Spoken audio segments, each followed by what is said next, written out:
एक किताब है उसका नाम है रामायण। रामायण में लिखा है कि लक्ष्मण जी ये देवर है और सीता जी ये भाभी है। 14 साल वनवास के दौर में देवर भाभी के साथ है।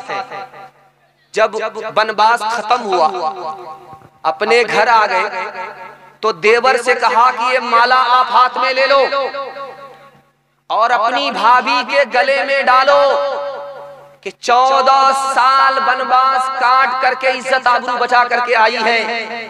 ये माला हाथ में लो, अपनी भाभी के गले में डाल दो। तो लक्ष्मण जी माला लेकर के खड़े हो गए।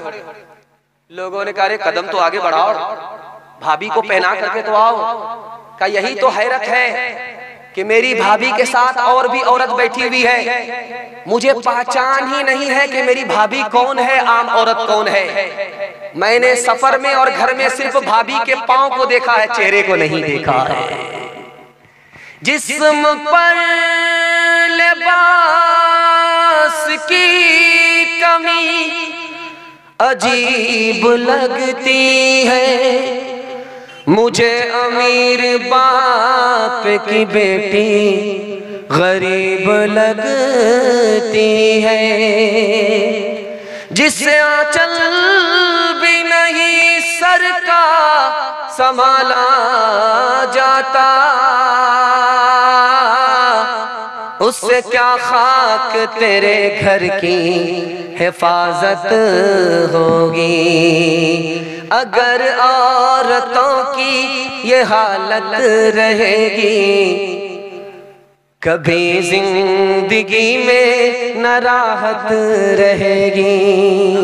कोई नंगे सर जाके बाजार निकले, शरीयत से कब तक बगावत रहेगी।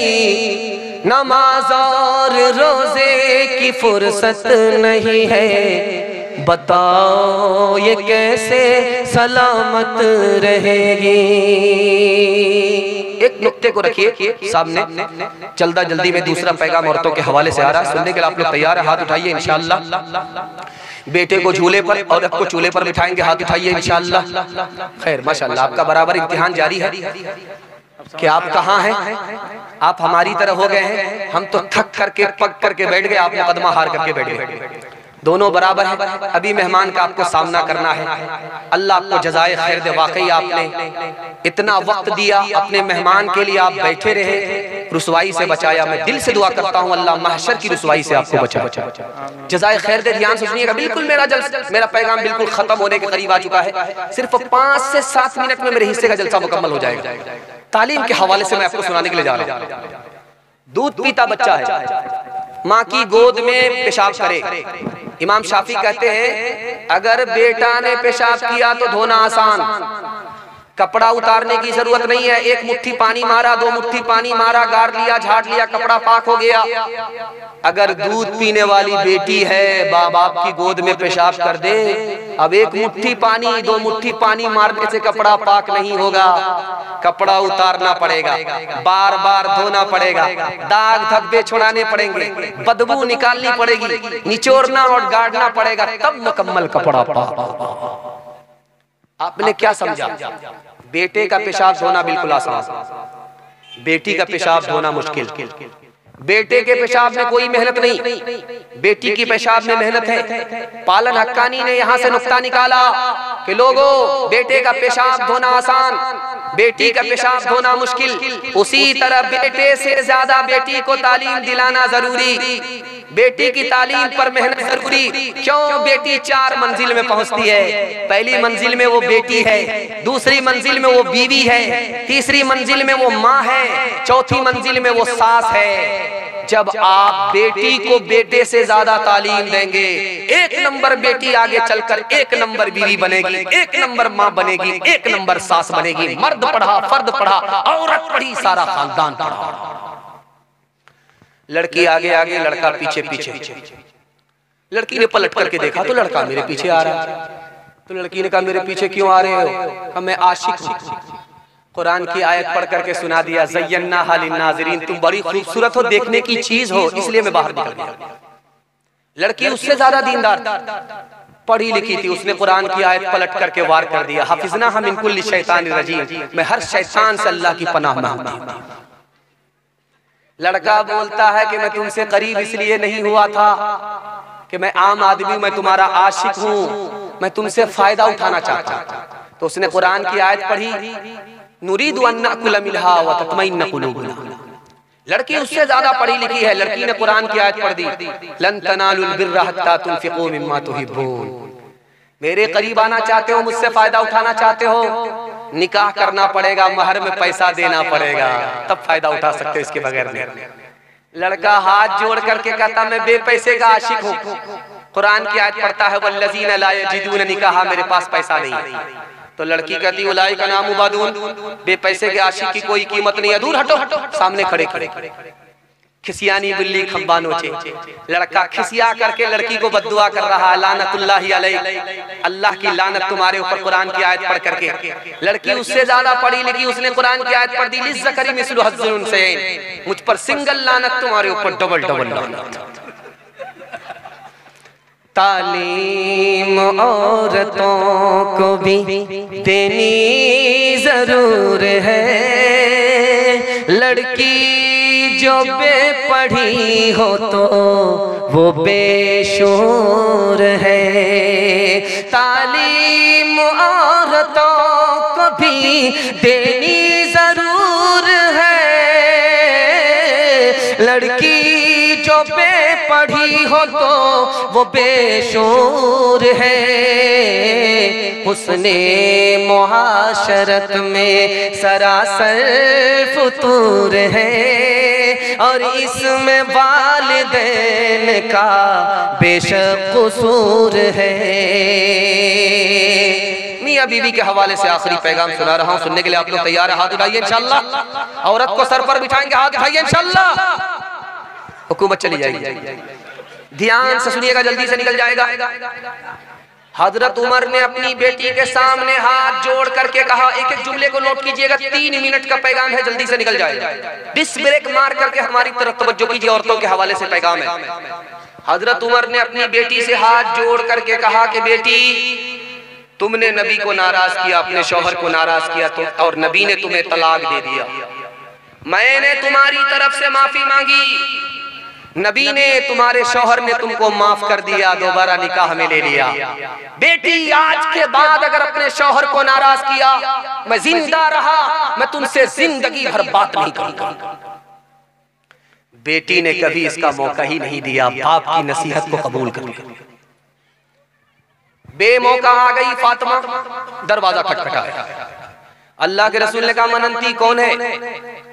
कहा मैं फातिमा हूं। कहा फातिमा बेमौका कैसे आई? कहा अली से खफा होकर के आई। कहा बेटी, अली तुम्हारा शौहर है, मैं तुम्हारा बाप हूं, मेरे घर पर जब आना तो अली से इजाजत लेकर के आना, बगैर इजाजत के मेरे घर पर मत आना। अगर अली की इजाजत के बगैर मेरे घर पर आओगी, दरवाजा बंद मिलेगा, बेटी खुल नहीं सकता। बेटी, शौहर को नाराज मत करना, नाराज हो जाए माफी मांग लेना। अगर तुमने अपने शौहर अली को नाराज किया, उसने तुम्हें माफ नहीं किया, तुमने माफी नहीं मांगी, तुम्हारा इंतकाल हो गया, बेटी मैं जिंदा रहा, मैं तुम्हारी नमाजे जनाजा पढ़ूंगा भी नहीं, पढ़ाऊंगा। माँ बेटी दोनों की उम्र बराबर, दोनों की उम्र बराबर। माँ का नाम आयशा है, बेटी का नाम फातिमा, दोनों की उम्र बराबर। सौतेली माँ है लेकिन सौतेला सुलूक नहीं है, सहेली जैसा सलूक है। दिल की बात माँ बेटी से, माँ दिल की बात बेटी से करती है, और बेटी दिल की बात माँ से करती है। माँ की मजलिस में बेटी मुस्कुराती है। तो आयशा ने कहा बेटी, जब हंसने की कोई बात नहीं है तो क्यों हंस गई, क्यों हंस रही हो? कहा कि अम्मा ख्याल आया कि आप तो अबू बकर की बेटी हो, मैं तो रसूलुल्लाह की बेटी हूँ। समझ में आ गया, बेटी को फख्र हो रहा, अदब भी देना है, हौसला भी देना है। तो माँ ने कहा कि बेटी तुमने सच कहा, उसी नबी के सदक़े में कुरान मिला, उसी नबी के सदक़े में इस्लाम मिला, बेटी तुमने सच कहा। लेकिन बेटी मुझे भी हंसी आ रही। अब बेटी के कान खड़े हुए कि माँ को किस बात पर हंसी आ रही। तो हजरत आयशा ने कहा कि बेटी एक वक्त आएगा इंतकाल करेगी, कब्र में जाएगी, मेरा वक्त आएगा मैं इंतकाल करूंगी, कब्र में जाऊंगी। बेटी जब मेरा फैसला होगा मेरे हक में तो मैं कब्र से निकल करके जन्नत में जाऊंगी, जब तेरे हक में फैसला होगा तो तू कब्र से निकल करके जन्नत में जाएगी। बेटी मुझे हंसी इस बात पर आ रही है कि जब तू जन्नत में जाएगी तेरे हाथ में अली का हाथ होगा, बेटी जब मैं जन्नत में जाऊंगी तो मेरे हाथ में रसूलुल्लाह का हाथ होगा। पहली बार जब लड़की ससुराल से आती है तो जल्दी आ जाती है, पहली बार गई जल्दी आ जाती है, 1 दिन में 2 दिन में 3 दिन में जहां जहां जैसी जैसी रिवायत है रस्म है उसके मुताबिक आ जाती है। तो जब पहली बार लड़की मैके से ससुराल आती है तो मोहल्ला भर की औरत घेर लेती है, सवाल जवाब होता है, बेटी ससुराल से आ रही हो, ससुर कैसे थे? तो लड़की कहती सुभान अल्लाह। शौहर कैसे थे? तो लड़की कहती माशाअल्लाह। ससुराल कैसी थी? तो लड़की कहती अल्हम्दुलिल्लाह। अब एक औरत झट से कहती है ये सब फालतू सवाल है, असल सवाल का जवाब दो, तुम्हारी सास कैसी थी? तो लड़की कहती है अस्तगफिरुल्लाह ला हौला वला कुव्वता इल्ला बिल्लाह, जल्ले तू जलाल तू इस बला को टाल। तो माँ होती है, समझ गई मेरी बेटी को सब पसंद है, सास पसंद नहीं। तो माँ अदब भी देती है, हौसला भी देती है। माँ ने कहा बेटी तेरे जवाब से मुझे बड़ा सदमा हुआ, मेरे सवाल का जवाब दो कि पहली बार जब मैके से ससुराल गई थी कौन लेकर के गई? तो लड़की ने कहा कि सास आई थी, 100 लड़की में मुझको पसंद किया, 99 को छांट दिया, मुझको अपने बेटे की बहू बना करके मैके से ससुराल पहुंचाया। अब बेटी ये सास का ही एहसान है, इतनी अच्छी ससुराल मिल गई, ये सास का ही एहसान है, इतने अच्छे शौहर मिल गए, इतने अच्छे ससुर मिल गए। बेटी सास बला और मुसीबत नहीं होती, कभी माँ होती है, कभी माँ से बढ़कर होती है। राबिया बसरी सपने दिल में पैदा कर कमाल, हजरत आयशा से देखा कि बन जा तू मिसाल, फातिमा जहरा की सीरत का जरा करना ख्याल, जिंदगी में गम भी आए तो ना होना तू निढाल, अपने शौहर की एतात तुझ पे लाजिम है सदा, हुक्म मौला है यही है, हुक्म मौला है यही है, और कौले मुस्तफा एक सुहागन बन के मैके से चली है आज तू, अपने शौहर को समझना अपने सर का ताज तू, नाना दादा वालिदों माँ की भी रखना लाज तू, उम्र भर ससुराल में कर ना खुशी से काज तू, अपने छोटों पे हो शफकत और बड़ों का एहतराम, तिफलो ज़न्हा तिफलो ज़न्हा तिफलो ज़न पीरो जवां से हो तेरा शीरी कलाम। आखिरी पैगाम माँ बाप के हवाले से सुना ही देता हूँ, अपने हिस्से के जलसे को मुकम्मल कर रहा हूँ। अगले मेहमान को कमेटी से दरखास्त है कि अगले मेहमान को स्टेज पर लेकर के आइए, बिल्कुल लोहा गर्म है, चोट मार दिया जाए, जलसा जल्दी से मुकम्मल हो जाए। आखिरी पैगाम माँ बाप के हवाले से सुना रहा हूँ, आप लोग सुनने के लिए तैयार है? हाथ उठाइए इंशाअल्लाह। सास ससुर को हंसाएंगे, माँ बाप को रुलाएंगे, हाथ उठाइए इंशाअल्लाह। अच्छा देखिए, एक तजर्बे की बात आपके सामने मैं रखने के लिए जा रहा हूँ। ये मेरी जबान नहीं है, अगर मेरी जबान होती तो झूठी हो जाती। इसको मैं तजर्बा इसलिए कह रहा हूँ, ये नबी की जबान है, नबी की जबान कभी झूठी नहीं हो सकती। एक काम आप कीजिए, 3 फायदे आपको होंगे। काम एक ही है, फायदे 3 हैं। अगर आपके माँ बाप जिंदा है, माँ बाप की खिदमत कीजिए। माँ बाप अगर इंतकाल कर गए तो दुआए मग़फ़िरत कीजिए। काम एक ही है, आपको 3 फायदे होंगे। नबी ने कहा आपकी उम्र भी बढ़ जाएगी, आपकी रोजी भी बढ़ जाएगी, आपकी सेहत भी बढ़ जाएगी। एक काम में आपको 3 फायदे होंगे। ध्यान से सुनिएगा, जल्दी से निकल जाएगा। बड़ा खूबसूरत पैगाम आपकी खिदमत में आ रहा है। लड़की आई ससुराल, मैके से ससुराल आई, लड़के के कान में कहा मैं इसी शर्त पर ससुराल में रहूंगी कि उस बुढ़िया को घर से निकालो, जंगल में डाल दो। इसको दुपट्टे की हवा लग गई थी। इसने बूढ़ी माँ को उठाया, बीवी को खुश करने के लिए जंगल में ले जाकर के फेंक दिया। एहसास हुआ मेरी माँ थी, बीवी के कहने पर उठा करके फेंक दिया।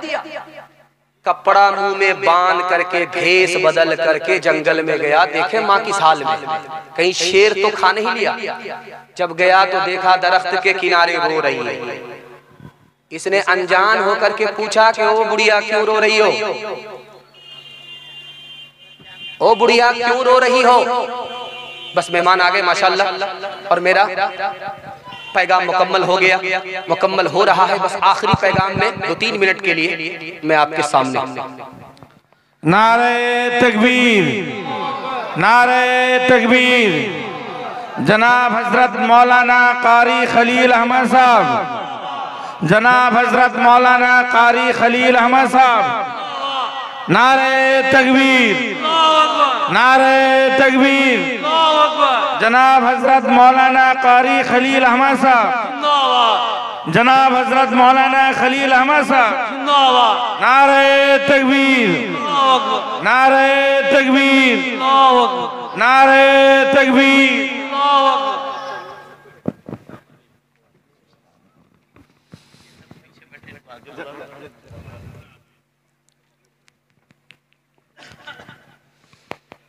भेष बदल करके माँ के सामने खड़ा है, पूछ रहा अजनबी बन करके कि क्यों रो रही हो। कि मेरे बेटे ने मुझको घर से बाहर निकाल दिया, जंगल में फेंक दिया। कहा रो क्यों रही हो। कहा मैं इस पर नहीं रो रही हूँ कि मेरे बेटे ने मुझे जंगल से निकाल दिया, बल्कि मैं इस पर रो रही हूँ कि मेरा बेटा जो जंगल में फेंक करके निकला है, कहीं उस पर शेर ने तो हमला नहीं कर दिया। मर जाने दो, हलाक हो जाने दो ऐसे मनहूस को, ऐसे नाफरमान को। कहा कि मैं उसको बद्दुआ नहीं दे सकती, क्यों, मैं आम औरत नहीं हूं, उसकी मां हूं। जवान बेटा बीमार है, बिस्तर पर पड़ा हुआ है, जवान बेटी खिदमत कर रही है। 2 मिनट में मेरा पैगाम मुकम्मल हो रहा है। जवान बेटी, जवान बीवी खिदमत कर रही है, बूढ़ी माँ खिदमत कर रही है, जवान बेटा बीमार है। बीवी से पूछा कि तुम्हारा शौहर कैसा है। कहा जल्दी से मरता भी नहीं है कि मस्जिद के माइक से जनाजे का ऐलान हो जाए। उसने कान से सुन लिया। उसने कहा कि लोगों, जो ये कहते हैं कि बीवी माँ से बढ़कर के होती है, वो गलत कहते हैं। बीवी माँ से बढ़कर के क्या होगी, माँ के बराबर नहीं हो सकती। मेरी बूढ़ी माँ बराबर खिदमत कर रही है, उकता नहीं पाई, लेकिन जवान बीवी खिदमत करते करते उकता गई। लोग गलत कहते हैं बीवी से बढ़कर के माँ से बढ़कर के बीवी होती है, बल्कि माँ के बराबर बीवी नहीं हो सकती। रात में छापा पड़ा, एक आदमी पकड़ा गया। आखिरी मिसाल पर पैगाम को खत्म कर रहा हूं। रात में छापा मारा, एक आदमी पकड़ा गया। इनकम टैक्स वाले ने कहा कि तुम क्या कमाते हो। उसने कहा 1 रुपए। का कैसे खर्च करते हो। का 4 आना अपने ऊपर, 4 आना कर्ज में, 4 आना कर्ज चुकाने में, 4 आना दरिया में डालते। उसको बड़ी हैरत हुई, क्या मतलब हुआ। का तुम्हारा हम टैक्स माफ कर देंगे, तुम इसका फलसफा समझाओ।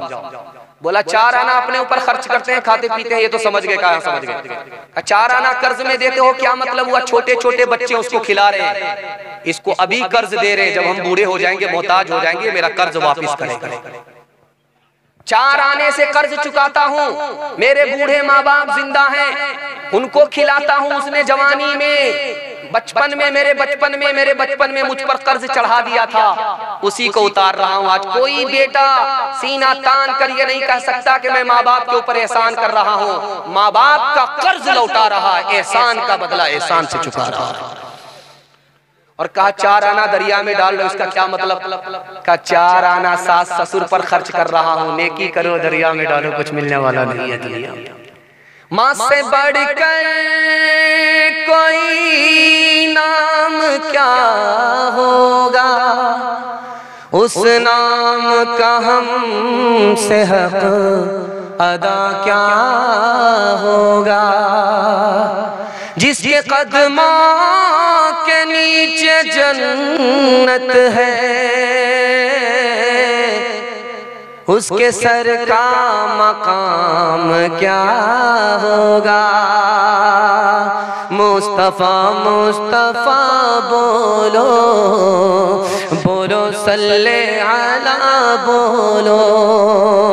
एक दिन नबी ने हल्क़े असहाब में ये लफ्ज़ दोहराए 3 बार के नाकुस की कट गई। असहाब पूछते हैं वो बदबख्त कौन है, तौक़ीर जिसकी आपकी नजरों में घट गई। इरशाद यूं हुआ कि वो औलाद ना खलफ, घर जिसके जन्नत आ गई और पलट गई। माँ बाप का बुढ़ापे में जिसको न हो ख्याल, उस नासईद औलाद की किस्मत पलट गई। मुस्तफा मुस्तफा बोलो, बोलो सल्ले अला बोलो। पैगाम खत्म हो गया, वादा लेना है। 3 वादे पर आप खड़े हो जाइए, जिंदगी भर के लिए जलसा कामयाब हो जाएगा। हाथ उठाइए, वादा कीजिए, अल्लाह के वादे करेंगे इंशाअल्लाह, रसूलुल्लाह की इताअत करेंगे इंशाअल्लाह, मखलूक की खिदमत करेंगे इंशाअल्लाह। 3 काम छोड़िए, मैं गारंटी लेता हूँ मुसीबत आपको छोड़ देगी। 3 वजह से मुसीबत पकड़ती है। हराम कमाएंगे मुसीबत आपको पकड़ेगी, गुनाह करेंगे मुसीबत आपको पकड़ेगी, गलत माहौल में रहेंगे, उल्टे सीधे माहौल में रहेंगे, आपको मुसीबत पकड़ेगी। 3 चीज को आप छोड़िए, मैं गारंटी लेता हूँ मुसीबत आपको छोड़ देगी। हाथ उठाइए, इंशाअल्लाह गुनाह नहीं करेंगे, गलत नहीं कमाएंगे, गलत माहौल में नहीं जाएंगे, न किताबों से नवाजों से नजर से पैदा। दीन होता है बुजुर्गों की नजर से पैदा, नहीं सीखा इन्होंने दीन रहकर शेख के घर में, पले कॉलेज के चक्कर में, बड़े साहब के दफ्तर में थे, केक के चक्कर में तो रोटी भी गई, बड़ी शाही की ताक में थे तो छोटी भी गई, न मानी बात वाइज की थे, पतलून के चक्कर में तो लंगोटी भी गई। वाखिर दावाना अनिल हम्दुलिल्लाह।